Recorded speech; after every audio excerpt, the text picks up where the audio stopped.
తల్లికి వందనం మొదటి జాబితాలో పేమెంట్ పడిన వాళ్ళకి శుభవార్త అండి.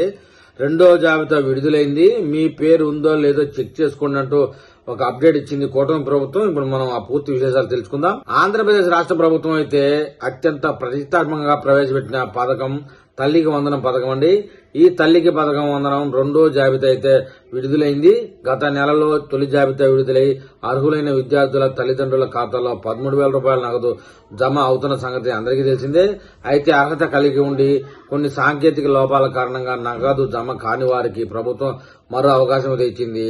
ఈ క్రమంలో జూన్ 26 తేదీ వరకు అభ్యంతరాలు స్వీకరించింది.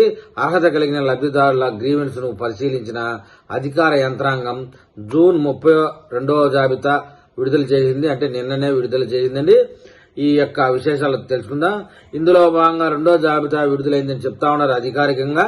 ఇకపోతే రెండవ జాబితాలో పేర్లు ఉన్న లబ్దిదారులు జూలై 5వ తేదీన పాఠశాలలకు వెళ్లి ప్రతి విద్యార్థికి 13,000 రూపాయలు విద్యార్థి యొక్క తల్లి అకౌంట్ లో నగదు జమ కానున్నాయి. అయితే అభ్యంతరాలు పెట్టుకున్న ఆ లబ్దిదారులు వారి యొక్క పేర్లు రెండవ జాబితాలో ఉన్నాయా లేదా అని తెలుసుకోవడానికి ఏం చేయాలనే విషయాలు చెప్తున్నారు. తల్లికి వందనం స్కీమ్ కింద నగదు జమ కాని వారికి ప్రభుత్వం అయితే మరో అవకాశం ఇచ్చినట్లయింది. ఇందులో భాగంగా జూన్ 26 వరకు ప్రభుత్వం అభ్యంతరాలు స్వీకరించిందని మనం ముందే చెప్పుకున్నాం. జూన్ 28 వరకు గ్రీవెన్స్ లో వచ్చిన అభ్యంతరాలను పరిశీలించింది.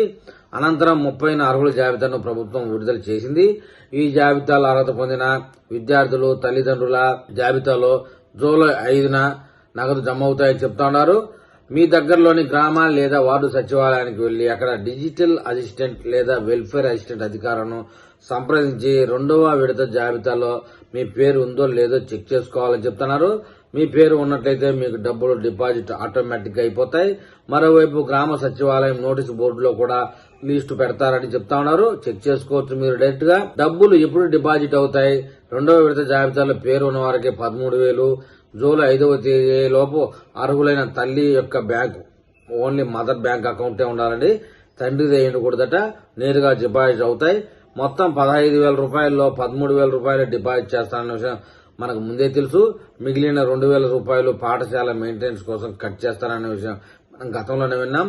చూడండి, ఎవరైనా మొదటి విడతలో రాని వాళ్ళు రెండవ విడత చెక్ చేసుకోవడం మంచిదని తెలియజేస్తా ఉన్నారు.